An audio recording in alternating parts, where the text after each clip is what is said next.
Hi everyone, and welcome back to the Vintage Sewing Machine Garage channel. I am showing you a Singer sewing table. And you might think to yourself, so what, I've seen this before. Well, you have and you haven't.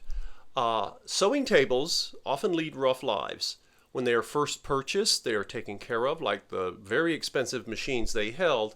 But over time, they get to be the stepchild of the furniture world. I often see them for sale for very little in terms of cost.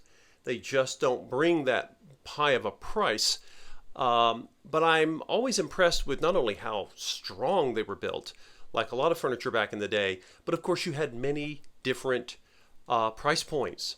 When you went into the showroom, for example, that 301A, this is the table that the 301A, the recent black one I've shown you all, that has that gorgeous finish. This table was preserved as well as that machine was. Now, you might think, okay, well, here's another table right here. And it's also a Singer table, same period, literally within the same 5-year period, and it may have actually shared showroom display space with the one the one that the 301 came in. This one holds a Singer 201, so it was not a cheap machine. In fact, it was as or more expensive than the 301 was because it was still in production in 1951 when Singer launched the 301. Singer was particularly good about leaving things alone and keeping things in production for a long time, which is why Singer is by far the simplest brand of sewing machine to restore. Now, there are exceptions to that. The potted motors take a long time to overhaul, and I charge more on the labor for those. But I'm wanting to talk about the tables today. You can see this one has some fluting. It has a key where it can be locked to keep the prying hands of little children away from the sewing machine tools. And this one also has its little, it does not have the keyhole, but it has a place for sewing notions. The oval clamp there is for the old Singer. Singer had an oval-shaped oiling can for many years. But you look at this table, and yeah, it's got a few issues going on with it. It's got, scratch here. See if I can get a better view on that. It has a scratch here, a scratch here. I believe it will, and a couple of scuffs on the leg, but I think they will clean up quite well with Restore Finish. But this table was more expensive. Now why? They look like they're the same color stain. Remember that stain colors are not the same as wood species.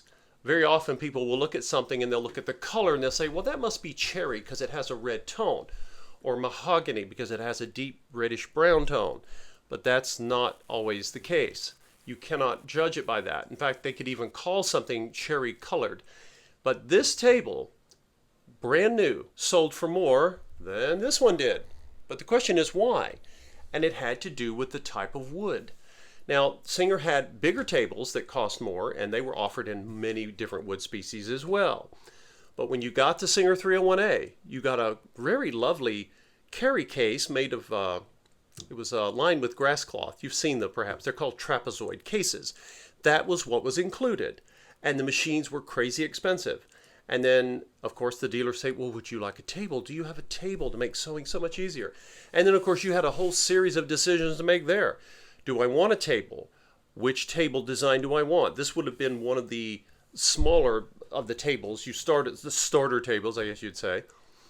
And it, like this other one, they're both set up to either use a foot pedal or you can put it in a slot and you can use it for knee pedal. Singer was very smart about doing that, giving you the option. But take a closer look at the top. Not only is this table in better condition, it is extraordinary to me. If you look at this, this is walnut burl veneer, and it is matched. Now let me show you what I mean by that. If you look closely at this table, you're going to see a line that goes here, right? And there's two panels of walnut. I believe they're walnut. And they are mirrors. You can follow the pattern. This is a common technique used on furniture, not just on sewing tables. And then the same thing was done on the other end, where you go to open the table. It was the little spring-loaded support that pops out for us so that the table isn't stressed when this very substantial wooden top is flipped over.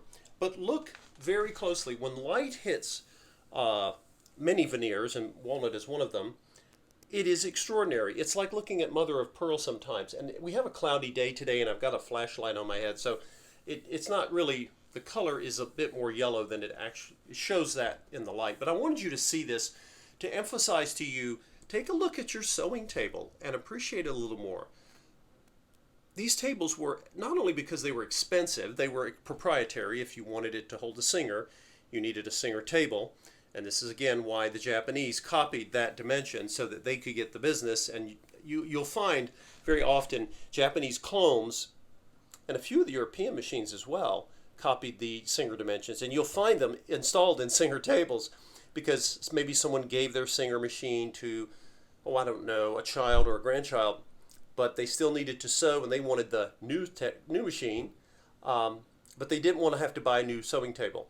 And this is why you often see different machines and different tables. But again, you had so many price points in machines and in sewing tables if you wanted a table. And not only did you have to pick the size of the table, the larger the table, the more drawers, the more you paid, but you also paid depending on the finish. And that was important. It was very important to people because remember, the size of the average home in North America in 1950, 1951 was about 850 square feet, maybe 900. And that's about half or a little less than half of the average house, the average square footage of a home in North America today. So, it should not surprise any of us that people did care quite a bit about the aesthetics of their tables because these tables often sat, I would argue the majority of people in North America, they didn't have sewing rooms. Now there were exceptions, but again, most people, they sewed either in a dining room or if they had a large master bedroom or the living room. And so when the sewing was done, they didn't want people to see the machine. That was like showing, like power tools in your house. It was considered that was not nice. You would never have guests over with the sewing machine on display. So the sewing machine folded down. You folded down this really exquisite table that you paid a fortune for, and maybe you put a doily on it or something, and maybe you put a bowl of candy or a lamp or something. But you had to have this table do double duty. It could not just be a sewing table. And of course, this is why, and you'll see this machine has its, it also came with its original sewing bench, sewing seat. And in this case, of course, they're designed to go under the table, out of the way.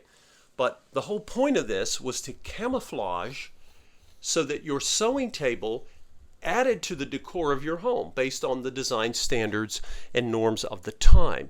And yet, and you'll see the very subtle line. If you're ever in an antique store or a thrift store and you're looking for a sewing table, they're not hard to identify. Just look very closely and see if you see a break in the top.